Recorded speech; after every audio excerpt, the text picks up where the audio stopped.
Hey guys, good evening. StarsXP here. Lots of reviews about Path of Exile 2. A patch is on its way. I don't know if it's gonna be a fresh start.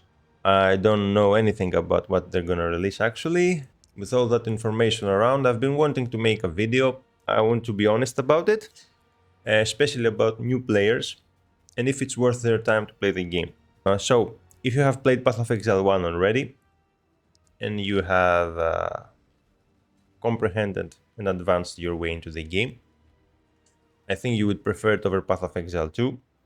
Path of Exile 2, let's say it's on its baby steps right now. It's early access, there are a lot of issues, there are lots of things missing.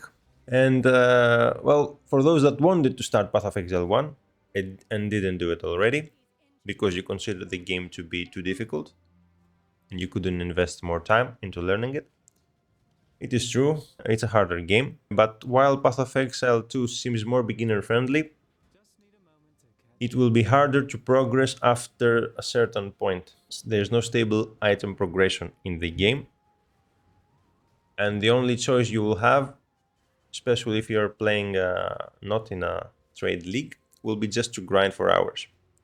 So, at this point I'll have to introduce you with the 4 current options of playing the game. We have Standard and Hardcore and their respective leagues, Solo Self-Found and Hardcore Solo Self-Found. On Standard and Standard SSF, in case you die and your character has killed some mobs and they drop some loot, and they have dropped some loot actually, you will lose that loot. In case you will re-enter the instance, everything will be resetted, so the loot that will be in the ground will be lost. After you have advanced farther into the game, you will lose some XP from your character and some progress during the end game. But I don't want to spoil you any further. In Hardcore, once you die, your character gets transferred to the respective parent league. So if you are on a Hardcore trade league, let's say, market league, I will refer it that way from now on, which means you can play with other players. And your character will be moved to the standard league, and if you're playing on SSF, your character will be moved back to SSF. Okay. Now, with that being said, I have to clarify that you only lose the character and the items inside that character. So that means in the inventory or the items that he equips. The gold that the character has amassed in Hardcore, either SSF or Trade League, is not transferred. Also, the items that you have in bank, let's say, the stashes that there are available.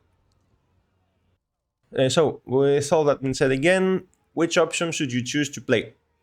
I would recommend to play with standard SSF, so you can avoid trading with people. As I said, patch is coming, but I don't know what's the idea about if GG want to make a new fresh economy for everyone in the trade league already, or if they're gonna release a league, and if it's gonna be soon or not.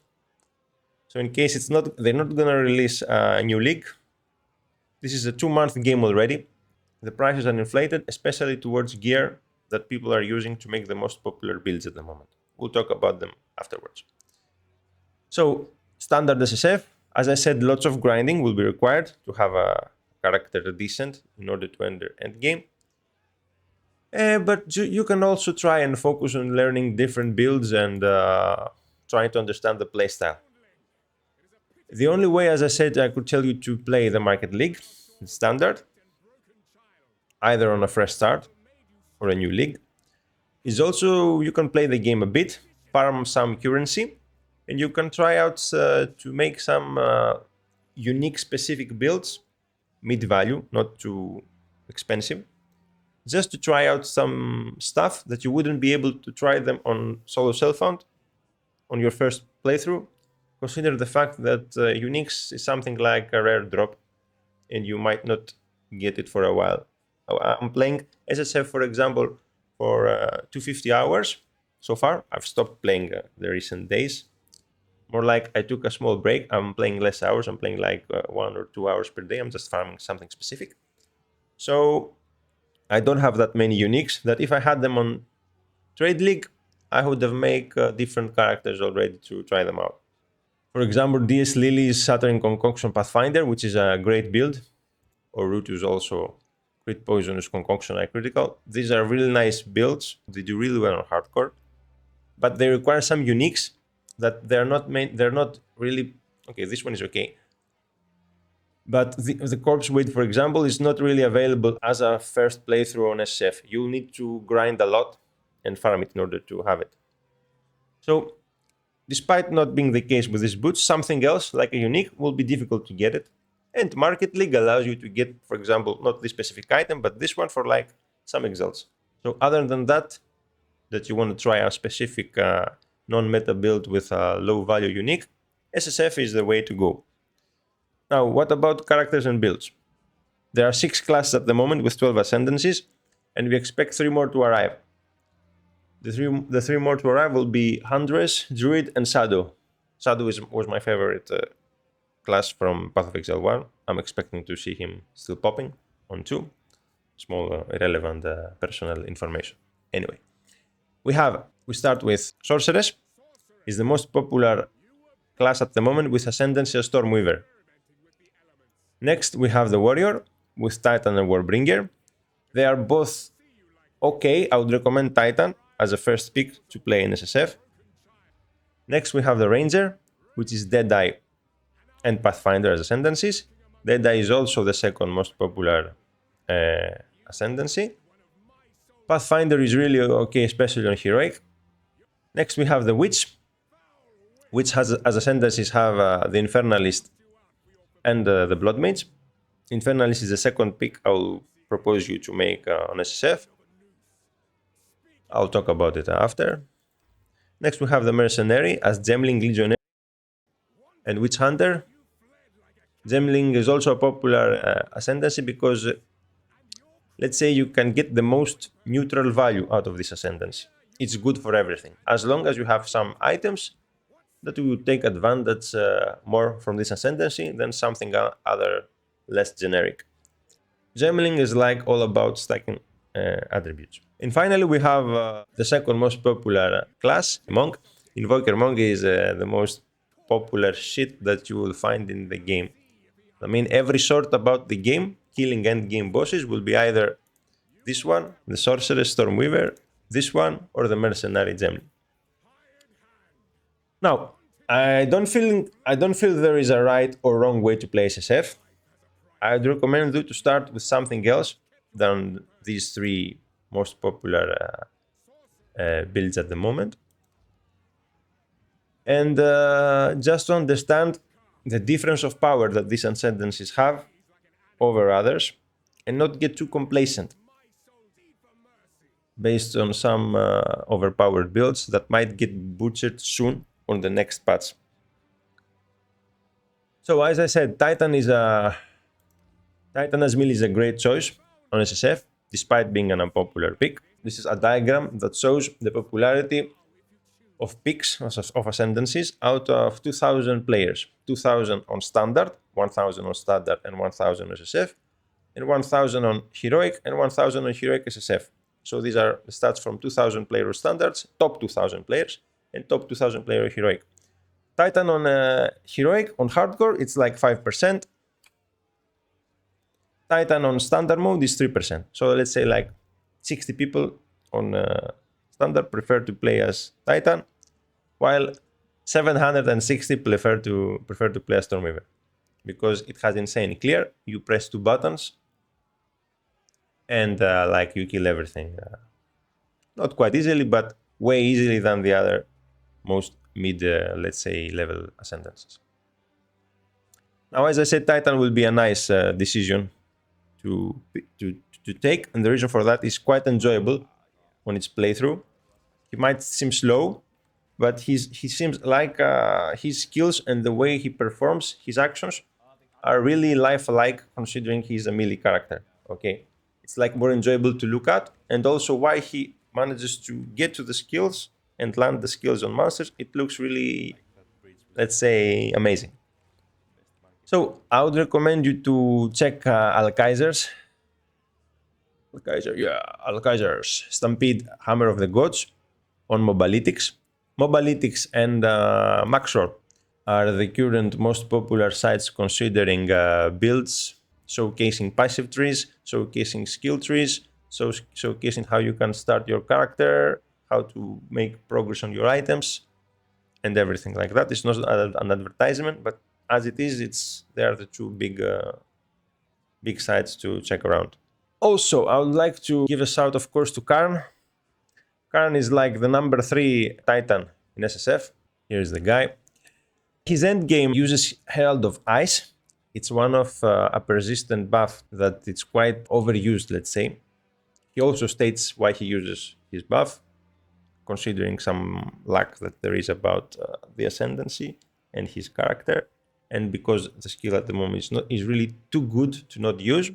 I think Herald of Ice and Herald of Thunder are gonna get nerfed, and it's one of the reasons that I didn't recommend you to start either as Invoker Monk, because he used it as well, and either as a Deadeye Ranger, because also uses Herald of Ice and Thunder. And it's like, considering Path of Exile 1, it's too much damage on map clear at the moment of Path of Exile 2. Like, it's way too much damage than expected. In Path of Exile 1, you used that for like 10%, let's say, of our current DPS.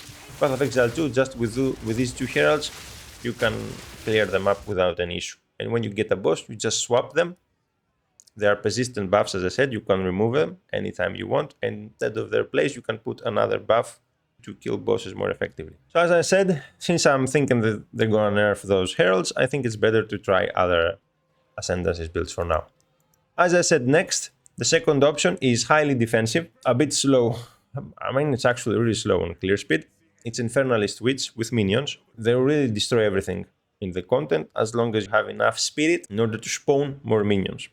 Spirit is a stat that is also necessary to cast persistent buffs, as I mentioned, the Heralds. So the more spirit you have, the more buffs you can have as well, and the more minions you can spawn.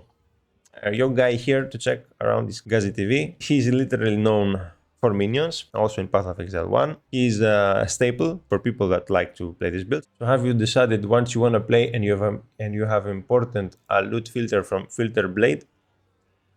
Actually, it's the first thing that you're gonna do after logging into the game. It's a necessity in order to make your life easier in Path of Exile 2. Here you can sort what kind of loot you want to see, what kind of loot you want to leave around on the ground. I would recommend to check what your character that you would like to play from the beginning needs as items in order to specify those items and customize the loot filter that you want by showing these specific bases. And the other items, if you're not gonna play another character, let's say if you're playing a monk and you would like to get, for example, staves in order to play some related skills with staves, you would like the staves to be shown on the filter, and the other items, maybe since you're not gonna play another build for a while, you don't want them to be shown. You can search for yourself how you're gonna set up. There is a YouTube guide from Neversing. He's the creator of the loot filter, Path of Exile 1 and 2. I would suggest you to try and enjoy as much as you can the early game, the first 3, let's say 6 acts. I'm spoiling you some stuff now. If you want to check endgame and go into maps or complete the Atlas is like the endgame point. You get access to higher bosses and you need some points. I'm spoiling actually the game right now. And these points, you get them from completing the Atlas. Sorry about that, but it's a necessary, I think, information. As I said, you will require some items, and as I said, the item progression will be difficult. And that's why I said don't bother too much. Don't feel too pressured to do this, because GGG for sure, 100% sure, since they see that the Path of Exile 2 at the moment seems more successful as the new game and attracts more people, they will invest more time in the game. They already posted a message about that they put all the developer team from Path of Exile 1 to Path of Exile 2 to improve the game and add new stuff. I made a short about it, considering the trolling that came from the community. I'm quite neutral. Just a short story there. I'm quite neutral. I don't know how to talk about this issue. I'm not a big fan of this. I understand though, but this is the biggest seller at the moment. That's why I'm making a video of Path of Exile 2. So GG is gonna make some changes about item progression and the non-existent crafting, and of course the endgame. So I'd recommend this period of time till 0.2 patch to enjoy the acts and the early game. It's the best moment to learn the game in its early core, considering that after every patch they will add new stuff And for someone that it's like on his mid-30s and already has like 3K hours of Path of Exile 1, learning new stuff is going to be a challenge, especially with work 6 days a week and family. So yeah, it's a good moment now to play the game a bit, understand what's going on, especially as I said with Ascendancies, experiment yourselves, try out ideas and have a blast on Axe, which I think it's the most enjoyable, if not only part of Path of Exile 2 right now. The design of the game is amazing, is great, the game looks great, it's true it lacks depth, it's early access, I'm not gonna go into dispute about that. I understand both sides, Path of Exile 1 and Path of Exile 2 sides, the new player of Path of Exile 2, the old ones of Path of Exile 1, I understand them both. Just try to take the best parts of the game. I just played Path of Exile 1, for example, just to farm some bosses and craft some items because I missed that part. I play Path of Exile 2 just to farm, for example, the Act 1 boss in order to drop a specific unique to advance on hardcore. Okay, just try to have blast whenever you want. We have quite stressful lives, and I think just to play some game for 2 hours or 3 hours and stress out more ourselves on Twitter or on messages or YouTube is not effective. It's not doing anything good in our lives. I yapped a lot. This is not my first language, as you can guess from the accent. But if you found this relatable or helpful in any way, please let me know. What else would be important to mention, or yourselves you can actually write it in the comments. I would love to actually to see some activity from this video and also to improve the content I upload. So thanks for watching, and I hope to see you on the next one.